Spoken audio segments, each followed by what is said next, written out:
NBA regular season is about anywhere from 5 to 7 games remaining for each team.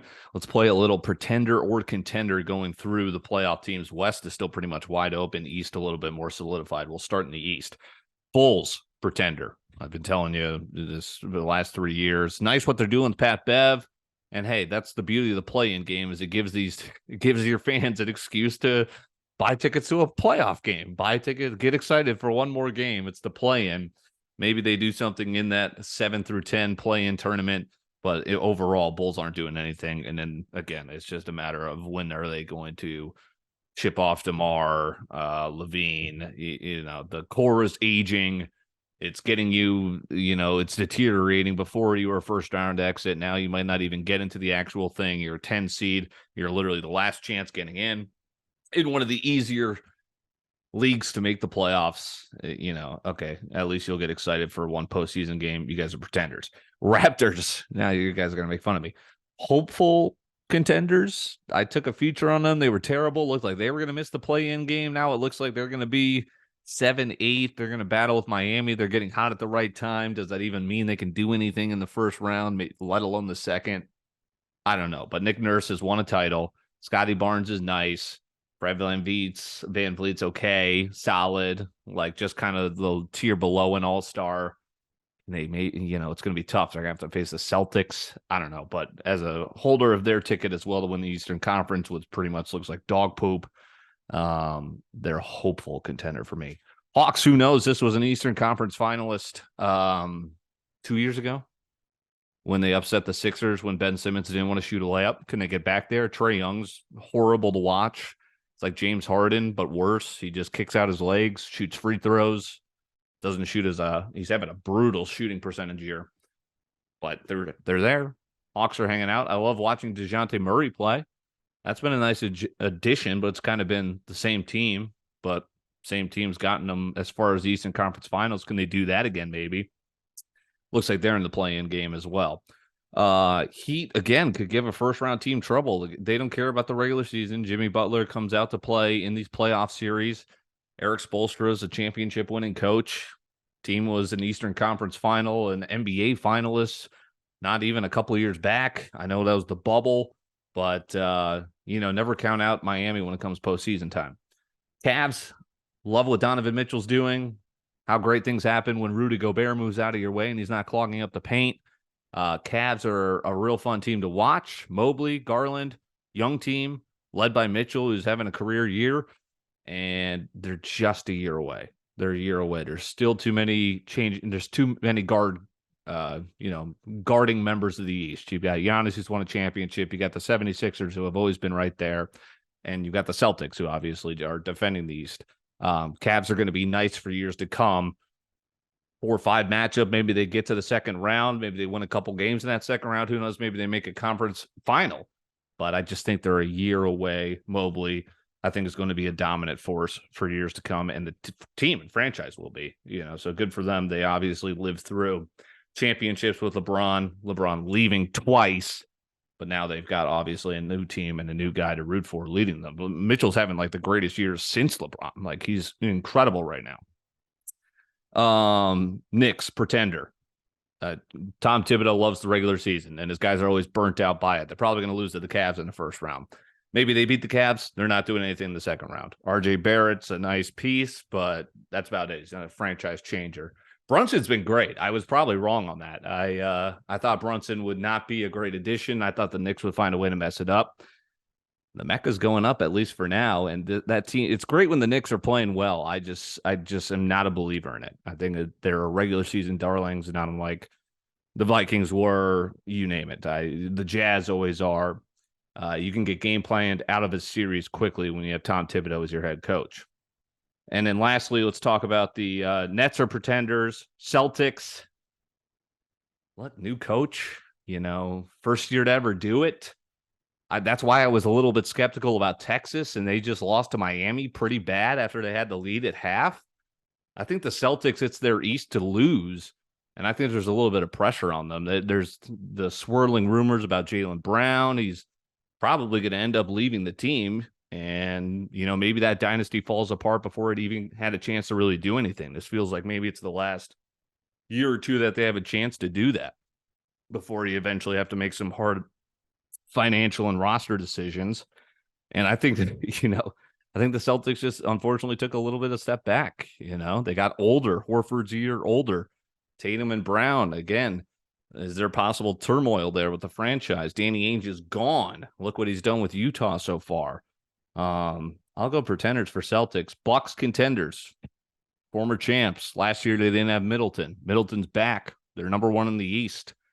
And I think they're going to maybe repeat as champs, not back-to-back years, but 2 of the last 3. The NBA and NHL are similar, where you have these dynasties, guys that could take over, teams that could take over for 5 years. I think the Bucks are certainly the team to beat in the East. And let's get to the West. Bonus one to start the West. Right now, the Mavs are outside of the play-in. Kyrie Irving, it's crazy. He's a cancer. 7-9 as a Maverick. They are pretenders, even if they make it a play-in. Thunder, 2 years away. I would be rooting for them. That's a fun team. I love the construction they've done. Obviously, Chet Holmgren hasn't even played yet.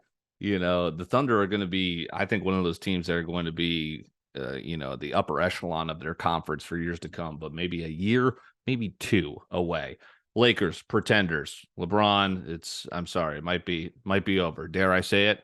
They're old. Play-in. It's a long playoffs. West, I think, is wide open, but I just don't see it. The Lakers, they won the bubble, but then it was the year after that. They couldn't do anything without AD. Can AD stay healthy? I'm really not a Laker believer, as I label them as a pretenders. Pelicans, shout out my boy Verde. Love them, what they're doing. They're probably a year away. Zion can't stay healthy. Is he coming back? NBA would love to have him back for the playoffs, but they're pretenders. I mean, I would like to see him maybe win a play-in game, maybe get to that full 4-game series in the first round, but I don't think they're doing anything this year. But they have a great social media team. I'll tell you that much. You know that. Warriors, hard to count them out. Got to put them as contenders. Steph wasn't healthy for most of the regular season. That's why they're a 6 seed. Put them in a 7-game series with that core. That's won 4 titles. Contenders. Right now, they're a 6 seed. Wolves, pretenders. Rudy Gobert. Maybe they get to dance and win a play-in game and act like they won the championship again, but they're not going to win a series. It's not going to work. They somehow got worse when they added Rudy Gobert. Well, I guess they have a chance to maybe get 1 game better, but you mortgaged your future for that. Marginally better. Nothing doing in the playoffs. Pretenders, as you well know. Clippers, as much as I like to root for them, even though I guess Reggie Jackson got traded to the Nuggets, so maybe I'll have to root for the Nuggets. That's good because I have a future on them. Clippers, I mean, Russell Westbrook, I got to label him as a pretender. He's not as bad as Kyrie in terms of cancer. Cancer's locker room and on the court for Kyrie. Russell is just more on the court. Clippers hanging tough in their position, but again, that I think him and playoff P we've seen before. They can get easily game planned out of a series. Kawhi looks great. Glad to see him healthy again, but I think the Clippers are pretenders. Suns, if KD can stay healthy, contenders. Word is he's coming back this week. But again, that's a big if. You saw he rolled his ankle in a layup line. Anything you're holding your breath with KD, but of course when he's out there playing healthy, he's just as dominant, and that's obviously got its 1 to 2 titles. Suns, a team that has been to a championship without KD. Maybe he is the missing piece to get him back and maybe winning it. Chris Paul, though, forever a choke artist until he proves us differently. Kings, pretenders. They were last year's Grizzlies. Grizzlies, this year, pretenders. They're still not going to do anything. Nuggets, have to be contenders. This is your year. Jamal Murray's back. Jokic is making a play for his 3rd straight MVP. You've been to a Western Conference Finals before. You got bounced in the first round last year by the eventual champs, Golden State. Maybe you have to go through Golden State again, but you gotta at least win that first round, probably win that second round. This is, if not the year, the Nuggets, I think, have some pressure because if they have a first round exit, a second round exit, have they reached their ceiling? Is Coach Malone under fire? Does Jokic want out? A lot of things happen when you have obviously the MVP, but nothing doing with it. which leads us to the MVP discussion. Oh, how things have changed. Joel Embiid is now the favorite at minus 150. I'd be cool with either. I had Joel Embiid plus 500 preseason. You could have got him at a way better number because there was a point during the middle of the season because there was a point Jokic was like minus 350. But Embiid, is it fatigue over Jokic? I think the reason you could put Embiid there is because he's averaging darn near 10 points more per game than Jokic, right? Jokic has got the triple-double. Actually, he's just down to 9.9 assists per game, too, which I think is not insignificant. But Embiid sits out the matchup with him Monday night.